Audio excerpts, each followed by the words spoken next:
ஆச்சி மசாலா. எந்த சமையலும் ருசி தேடும் ரகசியம் ₹20. வணக்கம் சார். வணக்கம் சார், இந்த திடீர் நம்ம புதிய முதலமைச்சர் விஜய் ஒரு புதிய அறிவிப்பை வெளியிட்டார்.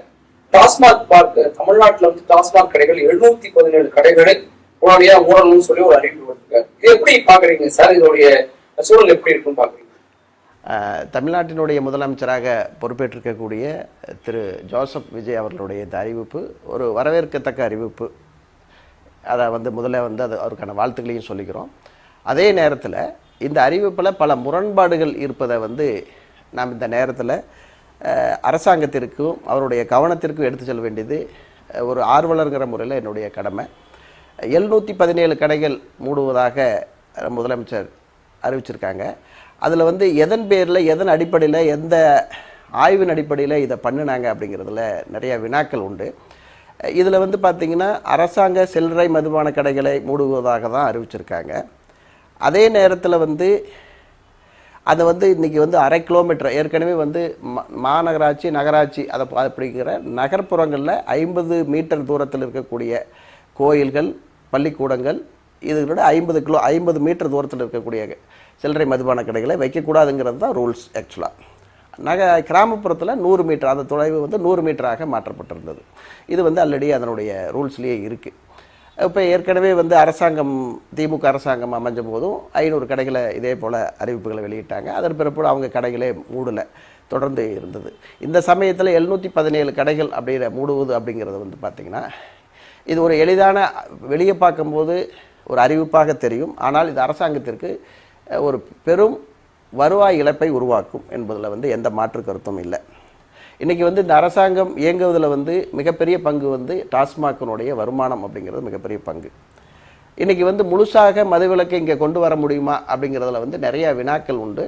இந்த நேரத்தில் இந்த கடைகளை மூடுவதனால் ஏற்படக்கூடிய விளைவுகளையும் ஒரு நேரம் சந்திக்கணும். அதே போல் இதில் நிறைய முரண்பாடுகள் இருப்பதை தான் நாங்கள் இந்த நேரத்தில் சுட்டிக்காட்ட வேண்டிய ஒரு பொறுப்பு இருக்குது. இவங்க சொல்லிடுறது அரசாங்கம் அறிவிக்கிற அந்த 717 கடைகள் அதாவது டாஸ்மாக் சில்லறை மதுபான விற்பனை கடைகள் மற்றும் பார் அப்படின்னு தான் சொல்லியிருக்காங்க. ஆனால் இன்றைக்கி தமிழகத்தில் பார்த்திங்கன்னா கிட்டத்தட்ட 800க்கும் மேற்பட்ட, அதாவது தேர்தலுக்கு முன்பாக தகவல் அறிவுரிமை சட்டத்தில் நான் எடுத்த புள்ளி விவரப்படி எடுத்த தகவலினுடைய தரவுகளின் அடிப்படையில் சொல்ல போகும்போது கிட்டத்தட்ட தேர்தலுக்கு முன்பு வரை கிட்டத்தட்ட 800 கடைகளுக்கு மேலான 11-11 பார் என்று சொல்லப்படக்கூடிய F2 லைசன்ஸ் வழங்கப்பட்டிருக்கிறது. இந்த F2 லைசன்ஸ் பார்த்திங்கன்னா இந்த 717 கடைகளை மூடுவதாக சொல்லப்பட்ட அறிவிப்பில் FL2 லைசன்ஸை பற்றி எந்த இடத்துலையுமே குறிப்பிடப்படாதது மிக வருத்தத்துக்குரியது, கண்டனத்துக்குரியதும் என்று சொல்லலாம். அப்போ இவர் முதலமைச்சருடைய அவருடைய பார்வைக்கு இந்த தகவலை கொண்டு போய் அலுவலர்கள் சேர்த்தாதனால தான் இந்த FL2 லைசன்ஸ் 11-11 பாரை பற்றி அந்த அறிவிப்பில் இல்லை அப்படிங்கிறது தான் ஒரு குறிப்பிடத்தக்க ஒரு விஷயம். அதிகாரிகள் இந்த விஷயத்தை முதலமைச்சருடைய பார்வைக்கு கொண்டு போகாமல் மறைத்திருக்கிறார்கள். இதனால் FL2 லைசன்ஸ் FL2 பாரை பற்றி எந்த விதமான இதுவும் இல்லைங்கிறது தான் இதில் ஒரு செய்தி. இது முழுக்க டாஸ்மாக் நிர்வாகம் அவரை முதலமைச்சரை இருட்டில் வச்சுருக்காங்க அப்படிங்கிறது இந்த நேரத்தில் நான் குறிப்பிட விரும்புகிறேன். அதனால் முதலமைச்சர் டாஸ்மாக் அதிகாரிகளை சொல்வதை கண்மூடித்தனமாக நம்பாமல் தன்னுடைய கட்சிக்காரர்களையோ இல்லை மற்றபடி பொது ஆர்வலர்களையோ சந்தித்து இதனுடைய ரியாலிட்டி என்ன அப்படிங்கிறது ஒரு கிராஸ் செக் பண்ணுறது இந்த அரசாங்கத்திற்கு ஒரு நல்ல வரவேற்பையும் நல்ல வரவேற்பு கிடைக்கும் என்று இந்த நேரத்தில் சொல்லிக்கிறோம். இந்த மாதிரி ஒரு சூழல் 11-11 பார் அப்படிங்கிறது இவங்க சொல்றாங்க சார், அந்த கோவில்களுக்கு பள்ளிக்கூடங்களுக்கு 50 மீட்டர் 100 மீட்டர் இந்த 11-11 பார் அப்படிங்கிறது எப்படி அமைஞ்சிருக்குது சார்? 11-11 பார் அப்படிங்கிறது இப்போ ஏற்கனவே இந்த சம்பந்தமாக உச்சநீதிமன்றம் வரைக்கும் வழக்கு போடுது. அப்போ என்ன அப்படின்னா இந்த மதுபான கடைகள், மதுபான சில்லறை விற்பனை கடைகள் ஆகட்டும், பார் ஆகட்டும், நேஷ்னல் ஹைவேஸில் இருக்கக்கூடாது, அதிலிருந்து இத்தனை மீட்டர் உள்ளே தள்ளி இருக்கணும், அதே போல் ஸ்டேட் ஹைவேஸில் இப்படி இருக்கணும் அப்படிங்கிறது ஒரு ரூல் கொண்டு வரப்பட்டு அது ஏற்கனவே உச்சநீதிமன்றத்தில் பல வழக்குகள் இது தொடரப்பட்டு அது இப்போ கண்டினியூ ஆகுது. அதுதான் உண்மை. ஆக்சுவலாக அந்த பழைய முறையே திரும்ப இருக்குது. இப்படி இருக்கிற சூழ்நிலையில் இந்த 11-11 பார் என்ற சொல்லக்கூடிய FL2 லைசன்ஸ் கொண்ட பார், மணமகிழ் மன்றங்கள் அப்படிங்கிற இந்த பார் இன்றைக்கி புற்றீசல் போல தமிழகத்தில் திறந்து விடப்பட்டிருக்கிறது. கடந்த திமுக அரசாங்கத்திற்கு தான் இது முழு பங்கு என்று சொன்னால் இந்த ஒரு பார் 11-11 பார் திறப்பதற்கு கிட்டத்தட்ட 2 கோடி ரூபாய் வரைக்கும் செலவு செய்யப்பட்டிருக்கிறது. செலவு என்று சொன்னால் லஞ்சமாக கொடுக்கப்பட்டிருக்கிறது. இந்த அதிகாரத்தை, அந்த லைசன்ஸை கொடுக்கக்கூடிய அதிகாரிகள் மட்டம் என பல மட்டங்களில் அந்த லஞ்சம் கிட்டத்தட்ட 2 கோடி ரூபாய் வரைக்கும் பெறப்பட்டு கிட்டத்தட்ட திமுக ஆட்சியில் 500 கடைகளுக்கு மேலாக திறந்துவிடப்பட்டிருக்கிறது 11 to 11 பார். இது மிகப்பெரிய ஒரு ஊழல். இந்த அரசாங்கம் இந்த நடைபெற்ற ஊழலை கண்டிப்பாக விசாரித்து அந்த அதிகாரிகள் மீது தக்க நடவடிக்கை எடுக்க வேண்டும் என்பது இந்த நேரத்தில் ஒரு கோரிக்கையாக முதலமைச்சர்கிட்ட வைக்கிறோம். அதே நேரத்தில் இந்த 11 to 11 பாருக்கு ஏதாச்சும் ஒரு இப்படி தான் இந்த பார் இருக்கணும் அப்படிங்கிறதெல்லாம் கிடையாது. ஒரு ஸ்டார் ஹோட்டல் வேல்யூக்காக அப்படி மாதிரி ஒன்று வச்சு நடத்திட்டு இருக்காங்க. இது ஆக்சுவலாக இது ஒரு பெரிய விஷயம். 11 to 11 பார் அப்படிங்கிறது மணமகிழ் மன்றம் என்ற பெயரில் சங்கங்கள் பதிவு சட்டத்தின் கீழே பதிவு செய்யப்பட்ட ஒரு மணமகிழ் மன்றத்தில் உறுப்பினர்கள் அருந்துவதற்காக வழங்கப்படக்கூடிய லைசன்ஸ் தான் FL2 லைசன்ஸ். போகிறவன் வரவெல்லாம் குடிக்கிறதுக்கான லைசன்ஸ்லாம் கிடையாது. இதை இதுவே ஃபர்ஸ்ட் ஆஃப் ஆல் தப்பு. இதை கண்காணிக்கிறதுக்கு எந்த விதமான ஒரு கண்காணிப்பு அமைப்புகளும் தமிழ்நாடு டாஸ்மாக் நிர்வாகத்திலேயோ தமிழ்நாடு அரசாங்கத்திலேயோ கிடையாது. அதாவது ஒரு உதாரணத்துக்கு சொல்ல வேணால் 2011க்கு முதலாக 2011ஆம் வருடத்திற்கு முன்பாக வரைக்கும் கிட்டத்தட்ட 88 FL2 லைசன்ஸ் மட்டும்தான் கொடுக்கப்பட்டிருந்தது. சுதந்திரம் பெற்ற பிறகு தமிழ்நாடு அரசாங்கத்துக்கு பிற்பாடு 88 லைசன்ஸ் FL2 லைசன்ஸ். அது எப்படி கொடுத்துருப்பாங்க அப்படின்னா ஜிம்கானா கிளப், காசம்படன் கிளப், இப்படி கேரளா கிளப், இது போல் இந்த கிளப்புகளுக்கு தான் கொடுக்கப்பட்டது. இதெல்லாம் பாரம்பரியமான கிளப்புகள், அதாவது 50 வருடம் 100 வருடம் பாரம்பரியம் கொண்ட ஒரு மணமகிழ் மன்றங்கள், இவங்களுக்கு தான் அதை கொடுத்துருந்தாங்க. 88 லைசன்ஸ் தான் கொடுத்துருந்தாங்க FL2 லைசன்ஸ் 2011க்கு முன்பாக. 2011லிருந்து 2021 வரைக்குமான இந்த 10 வருட காலகட்டத்தில் 145 FL2 லைசன்ஸ் கொடுக்கப்பட்டிருக்கிறது. நிறையா கொடுக்கப்பட்ட, அதாவது இந்த பீரியடில் அதிமுக ஆட்சியும் இருந்திருக்கு, திமுக ஆட்சியும் கொஞ்சம் காலம் இருந்திருக்காங்க. இந்த 10 வருட பீரியடில் இவ்வளோ தான் கொடுத்தாங்க. கிட்டத்தட்ட ஒரு 140 FL2 லைசன்ஸ். 2021லிருந்து 2026 வரைக்கும் இந்த தேர்தல் வரைக்குமான காலகட்டத்தில் கிட்டத்தட்ட 500க்கும் மேற்பட்ட FL2 லைசன்ஸ் திமுக அரசாங்கத்தால் வழங்கப்பட்டிருக்கிறது. இது மிகப்பெரிய, இதற்கு பின்னாடி ஒரு FL2 bar 11 to bar FL2 பார் அப்படின்னு சொல்லப்படக்கூடிய இந்த பார்க்கு உரிமம் வழங்குவதற்கு 2 கோடி என்று வைத்து கொண்டாலும் கூட 500 × 2 கோடி அப்படின்னு சொன்னால் 1000 கோடி ரூபாய் அளவுக்கு மிகப்பெரிய ஊழல் இது நடைபெற்றிருக்கிறது. லஞ்ச பணத்தில் விளையாண்டுருக்கு. அதனால் இதுக்கு எந்த விதமான ஒரு கைட்லைன்ஸும், ஒரு பேசிக் கைட்லைன்ஸ் கிடையாது. இதில் என்ன இருக்கும், ஒரு மணமகிழ் மன்றத்தில் இப்போ ஜிம்கானா கிளப் அப்படின்னு நம்ம எடுத்துக்கிட்டோம் அப்படின்னு சொன்னால், ஜிம்கானா கிளப்பில் யாரும் போய் ட்ரிங்க்ஸ் சாப்பிட முடியாது, அலோவ் பண்ண மாட்டாங்க. அந்த பாரில் அலோவ் பண்ண மாட்டாங்க. அதில் உறுப்பினராக இருக்கக்கூடியவர்கள் மட்டும்தான் அருந்த வேணும். ஆனால் இந்த 11 to 11 பாரில் உறுப்பினருங்கிறதே அங்கே போய் அது ஒரு மிகப்பெரிய ஒரு மோசடி. இந்த மோசடியை இது தனியாக இது ஒரு ஆய்வுக்குழு போட்டு விசாரிச்சோம்னா இந்த மோசடி வெளியே வருங்கிறது தான் உள்ளது. இதை ஒரு ஒழுங்குபடுத்த வேண்டும் இந்த அரசாங்கம். இந்த காலகட்டத்தில் இந்த 2021 to 26 வருடத்தில் கொடுக்கப்பட்ட இந்த FL2 லைசன்ஸ் முழுமையாக ரத்து செய்ய வேண்டும் என்று இந்த நேரத்தில் கேட்டுக்கிறோம். அதாவது இப்போ பார்த்தீங்கன்னா FL2 லைசன்ஸ் அப்படிங்கும்போது அதுக்குன்னு ஒரு சில பகுதிகள், அதுக்கான ரூம்ஸ், அதாவது ஒரு மணமகிழ் மன்றம் அப்படின்னு சொன்னாவே ஒரு FL3 லைசன்ஸ் அப்படின்னு சொல்கிறது இந்த ஹோட்டல்களுக்கு கொடுக்கப்படக்கூடிய லைசன்ஸ் FL3 லைசன்ஸ். அது கொடுக்கறதுக்கு என்ன, குறைஞ்சபட்சம் 20 ரூம்ஸ் வேணும், அதாவது ஸ்டே பண்ணுற ரூம்ஸ் வேணும். அப்போ தான் அந்த ஹோட்டல் சொல்லி அதை ரெகனைஸ் பண்ணி. ஏன்னு சொன்னால் குடிக்கிறவங்க அந்த பாரில் அந்த மது அருந்தவர்கள் ஒரு வேளை அவங்களுக்கு போதை அதிகமாகிடுச்சுன்னா அவங்க அங்கே தங்கி இருந்து அடுத்த நாளோ இல்லை கொஞ்சம் நேரம் கழிச்சோ போகிறதுக்காகத்தான் அப்படி இருந்தால் தான் அந்த பார் லைசன்ஸை கொடுக்குறாங்க. ரைட். ஆனால் FL2 லைசன்ஸில் அப்படி ஏதாச்சும் இருக்கா அப்படின்னு சொன்னால் எதுவுமே கிடையாது. ஆனால் மணமகிழ் மன்றம் அப்படின்னா gymkhana club, cosmopolitan club, English club, இப்படி சொல்லப்படக்கூடிய கிளப்புகள்லாம் இருக்குது. தமிழகம் முழுசும் நிறைய கிளப், ஒரு ஊட்டி கிளப், நிறைய கிளப்புகள்லாம் இருக்குது. இந்த கிளப்புகள் எல்லாமே ரூம்கள் அவைலபிள் உண்டு. இந்த கிளப்பில் ரூம்ஸ் இருக்குது, rest room, proper rest room இருக்குது, எல்லாமே இருக்குது. ஆனால் இந்த 11 to 11 திமுக ஆட்சி காலத்தில் மிக பெரும்பான்மை திறந்து விடப்பட்ட 11 to பாரில் இது எதுவுமே கிடையாது. ஒரு பாரை நவீன முகத்தில் நடத்துகிறாங்க, அது தனியார் மயமாக்கப்பட்டிருக்காங்க. இதில் FL2 FSனால இன்னொரு முக்கியமான விஷயம், இந்த 11 to 11 பார் என்ன சொல்லப்படக்கூடிய இந்த பார்னால் அரசாங்கத்திற்கு எந்த வருமானமும் கிடையாது. ஒரு முறை அவங்க வருஷம் 10 லட்ச ரூபா கொடுத்து ரெனியூவல் பண்ணுவாங்க, அவ்வளோதான். ரெனியூவல் பண்ணுவாங்க. ஆனால் இப்போ இந்த பார் எங்கெங்கெல்லாம் வந்திருக்கு அப்படின்னு சொன்னால், எங்கெங்கெல்லாம் அரசு மதுபான கடைகளில் வந்து சேல்ஸ் அதிகமாக இருந்ததோ, எங்கெல்லாம் அந்த பார் அட்டாச் பாரோட வருமானம் அதிகமாக இருந்ததோ அந்த பாரெல்லாம் க்ளோஸ் பண்ணிவிட்டு, அந்த இடத்துல இந்த 11 to 11 பாரை ஸ்பெசிஃபிக்காகவே க்ளோஸ் பண்ணிவிட்டு, அதாவது நல்ல வருமானத்தை கொடுக்கக்கூடிய பார் எல்லாமே க்ளோஸ் பண்ணிவிட்டு அந்த இடத்துல தனியார்களுக்கு இந்த இடத்த தாரவாத்து கொடுத்துருக்காங்க அப்படிங்கிறது. இப்போ இந்த இடத்துல எப்படி வருமான இழப்பு அப்படிங்கிற விஷயத்தை நான் குறிப்பிட்றேன் அப்படின்னா, எப்போவுமே இந்த மதுபான சில்லறை விற்பனை கடைகளை ஒட்டி பார் இருக்கும். அந்த பார் அந்த பாட்டில்களை சேகரிக்கக்கூடிய உரிமை பெறக்கூடிய பார் என்று சொல்லப்படும். இவங்களுக்கு வந்து பப்ளிக் ஆக்ஷனில் விடுறாங்க, பொது ஏலத்தில் விடப்பட்டு யார் அதிக தொகை கூறுறாங்களோ அவங்களுக்கு அந்த பார் நடத்தக்கூடிய உரிமத்தை கொடுக்குறாங்க. அப்படி பார்த்தீங்கன்னு சொன்னால் குறைஞ்சபட்சம் 2 லட்ச ரூபாயிலிருந்து அதிகபட்சம் 8 லட்ச ரூபா வரைக்கும் ஒரு பார் ஏலம் போகுது. அந்த கடை அமைந்திருக்க இடத்தை பொறுத்து போகும். அப்போ மாதந்தோறும் 8 லட்ச ரூபா, குறைஞ்சபட்சம் 5 லட்ச ரூபான்னு ஒரு கடைக்கு ஒரு பாருக்கு வச்சுட்டிங்கன்னா, அந்த கடை வந்து கிட்டத்தட்ட 60 லட்சம் ரூபாய் வருஷத்திற்கு வருமானத்தை அரசாங்கத்துக்கு கொடுக்கிறது. ஒரு பார் மாதம் 5 லட்ச ரூபாய் உரிமை தொகை கட்டுன்னு சொன்னால் 12 மாதத்துக்கு 60 லட்சம் ரூபாய் வருமானத்தை அரசாங்கம்.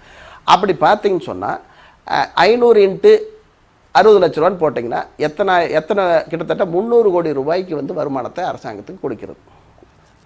அதாவது அரசாங்க பார் நடத்தினால் 300 கோடி ரூபா வருமானம் அரசாங்கத்துக்கு கிடைக்கும், முறைப்படி நடத்தினா கிடைக்கும்.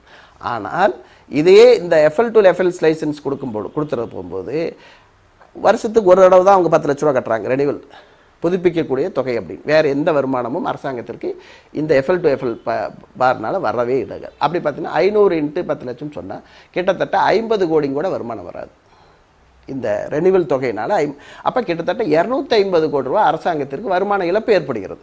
குடிக்கிறவன் குடிச்சிட்டு தான் இருக்கான். இதில் ஒரு விஷயம் என்னன்னு சொன்னால், ஒரு கடைகள் மூடுவது கிடையாது. ஒரு கடையை மூடி, அரசாங்க கடையை மூடி அதை தனியார் பக்கம் தள்ளிவிடுவது என்பது ஒரு நல்ல அரசாங்கத்திற்கு ஒரு நல்ல கொள்கை முடிவு கிடையாது. இது தனியார் மயமாக்கனான முடிவு அப்படிங்கிறத சொல்ல. அரசாங்கத்திற்கு வருமானமும் இல்லை. அரசாங்கத்திற்கு வர வேண்டிய வருமானத்தை தனியார் பக்கம் தள்ளிவிடுவது ஒரு நல்ல அரசாங்கத்திற்கு அழகல்ல என்பது என்னுடைய கருத்து. அப்படி பார்க்கிற போது இந்த கடைசியா இந்த FL to பார் அப்படிங்கிற விஷயத்துக்குள்ள சில முறைகேடுகள் நடக்கிறதுக்கான வாய்ப்புகள் இருக்குது அப்படிங்கிற ஒரு தகவல் சொல்லியிருந்தாங்க. அதாவது வெறும் மதுபானம் மட்டும் விற்பனைக்கா இருக்காது, பல விதமான விஷயங்கள், போதைப் பொருட்கள் அங்கு உலாவலாம். ஆனா உள்ளே சென்று ஒரு அதிகாரிகளோ ஒரு காவல்துறையோ உள்ளே செல்வதற்கே ஒரு அச்சப்படக்கூடிய ஒரு இடமாக இருக்கும் அப்படிங்கிற ஒரு பதிவும் இருக்குது.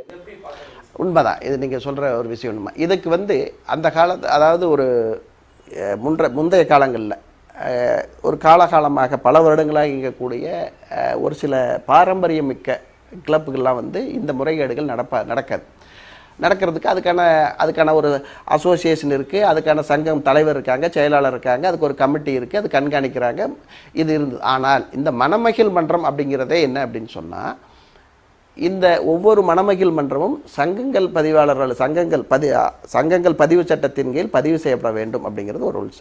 ஆனால் இது பதிவு செய்யப்பட்டிருக்கிறதா அப்படின்னா எதுவும் இல்லை. இந்த சங்கங்களில் முறைகேடுகள் நடந்தால் யார் வந்து பண்ணலாம் அப்படின்னா, சங்கங்கள் பதிவாளர் வந்து அதில் போய் அவங்கள கால்ஃபர் பண்ணி அந்த ரெக்கார்டை கால்ஃபர் பண்ணி, ஆனால் அவர் போய் அந்த இடத்த வந்து இன்ஸ்பெக்ட் பண்ண முடியுமா அப்படின்னா இது வரைக்கும் அப்படிக்கான நடைமுறைகள் இல்லை.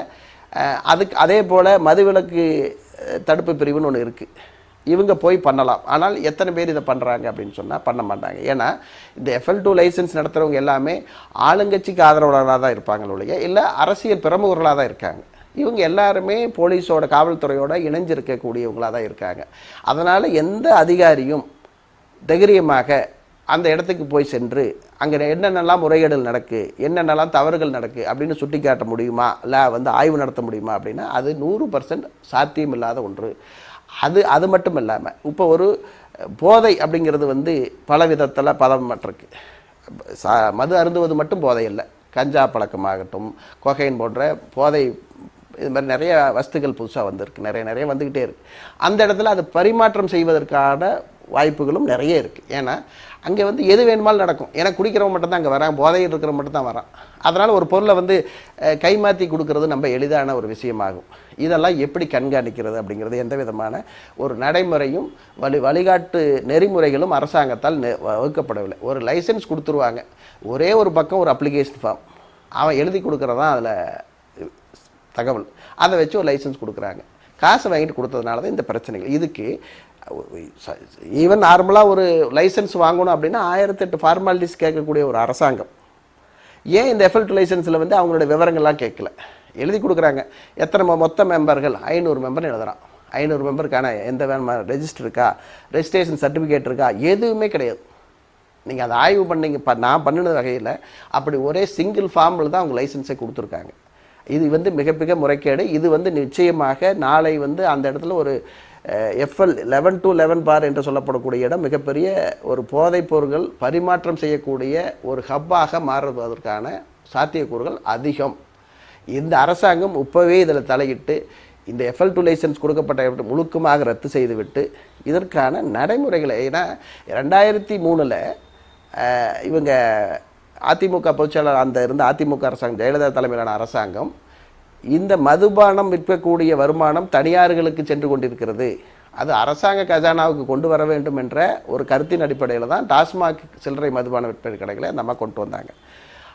ஆரம்பத்தில் அது ஒரு 1000 கோடி 1500 கோடி தான் வருமானம் கொடுக்கப்பட்டதாக இருந்தது. ஆனால் இன்று கிட்டத்தட்ட 50,000 கோடி ரூபாய்க்கு வருமானம் தரக்கூடிய மிகப்பெரிய ஒரு வருவாயை ஈட்டக்கூடிய ஒரு துறையாக டாஸ்மாக் துறை இன்றைக்கி இருக்குது. அப்போது அவங்க கொண்டு வந்த அரசாங்கம் அது விற்கக்கூடாது என்பது நிச்சயமான கருத்து. ஆனால் அப்படி விற்கக்கூடிய வருமானம் தனியார்களுக்கு செல்லாமல் அரசாங்கத்துக்கு வரும்பொழுது மக்கள் நலத்திட்டங்களை கொண்டு வரலாம் அப்படிங்கிற ஒரு அந்த எண்ணத்தின் அடிப்படையில் தான் அந்த திட்டத்தை அவங்க ஜெயலலிதா அவங்க கொண்டு வந்தாங்க. அந்த திட்டத்தில் வந்து கொஞ்சம் கொஞ்சமாக அந்த வருவாயை அதாவது மடைமாற்றும் வகையில் தனியார்களுக்கு இது கொண்டு போகும்பொழுது நிச்சயமாக அது ஏற்புடையது கிடையாது. இதில் வந்து நிறைய தவறுகள் நடக்கும். அதனால் வந்து அரசாங்கம் இதில் தலையிட்டு இதுக்கான வழிகாட்டு நெறிமுறைகளை வகுக்க வேண்டும் என்பது என்னுடைய கருத்து. அதான் பூரண மதுவிலக்கு என்பது என்று பார்த்தீங்கன்னு சொன்னால் அது சாத்தியமில்லாத ஒன்று. இன்றைய காலகட்டத்தில் திருவள்ளுவரே மதுவினுடைய தீமைகளை பற்றி அப்போவே எழுதியிருக்கார். அப்போ வந்து இந்த மனிதன் எப்போ தொடங்கினானோ அப்போவே போதையும் அவனோடவே பயணமாயித்தான் வந்திருக்கு. பல இடத்துல வந்து புறநானூற்று பாடல்களிலிருந்து அகநானூறு எல்லா சங்ககால பாடல்கள் எல்லாமே இந்த மதுங்கிற விஷயம் இருந்துக்கிட்டு தான் வந்திருக்கு. அது மனிதனோடவே பயணம் செய்யக்கூடிய ஒரு வஸ்துவாகவே மாறிவிட்டது. எந்த அளவுக்கு இதை வந்து நம்ம இதனுடைய ஒரு கட்டுக்கோப்பில் வச்சுருக்கிறது அப்படிங்கிறது, இப்போ எப்படி இந்த சட்ட ஒழுங்கு கட்டுக்கோப்பில் வச்சுருக்கிற மாதிரி இதையும் ஒரு கட்டுக்கோப்பில் தான் கொண்டு போகணும். இது வந்து ஒரு நிச்சயமாக அரசாங்கத்திற்கு ஒரு மிக மிக சவாலான ஒரு விஷயம். மதுவிலக்கை கொண்டு வந்தல் சொன்னால் கள்ளச்சாராயம் பெருக்கும், கள்ளச்சாராய சாவுகள் நடக்கும். அதே போல் பக்கத்து மாநிலங்களுக்கு சென்று அதை வாங்கி கொண்டாந்து இங்கே சில்லறை விற்கக்கூடிய இது மாதிரி பல பிரச்சனைகள் லாண்ட் ஆர்டர் இஷ்யூவே உருவாகும். இதனால் அரசாங்கத்துக்கு கெட்ட பேர் வரும். அதனால தான் அரசாங்கம் வந்து இதில் எந்த அரசாங்கமானாலும் இதில் இந்த விஷயத்தில் வந்து சொல்வதொன்று செய்வதொன்றாக இருக்காங்க. அதனால் மதுவிலக்கில் வந்து அதை கட்டுக்கோப்பில் கொண்டு வரணும். இந்த குடிப்பழக்கத்தினுடைய கெடுதல்களை வந்து மக்களுக்கு எடுத்து சென்று இதனுடைய குடிப்பழக்கத்தை குறைப்பதற்கான முயற்சிகளை இது மாதிரி விழிப்புணர்வு அவரை வந்து ஒரு நடிகராக இருந்திருக்கிறார் புதிய முதலமைச்சர். அவங்களுடைய இன்றைக்கி இளைஞர்களுடைய பெரும் ஆதரவுகளோடு தான் அவர் ஆட்சிக்கு வந்திருக்கார். இளைஞர்கள் தான் இன்னும் வரக்கூடியவங்க. அவங்கக்கிட்ட நீங்கள் சொல்லுங்கள், நான் சொல்கிறேன், நீங்கள் யாரும் குடிக்காதீங்கன்னு சொல்லுங்கள். நீங்கள் சொன்னீங்க, ஓட்டு போட சொன்னீங்க, போட்டாங்க. அதே போல் குடிக்காதீங்கன்னு சொல்லுங்கள், குடிக்க மாட்டாங்கல்ல. நீங்கள் சொல்கிறத கேட்டாங்க, இதையும் கேட்பாங்க. அப்படிங்கிறதுனால புதிய முதல்வர் இது தன்னுடைய ஒரு கோரிக்கை முழக்கமாகவே மக்களிடம் வைங்க. நல்லது. நிச்சயமாக அப்படி ஒரு நடந்தால் அது வரலாற்று புரட்சியாக இருக்கட்டும். அது விஜயனுடைய மிகப்பெரிய வரலாற்று சாதனையாக இருக்கும்.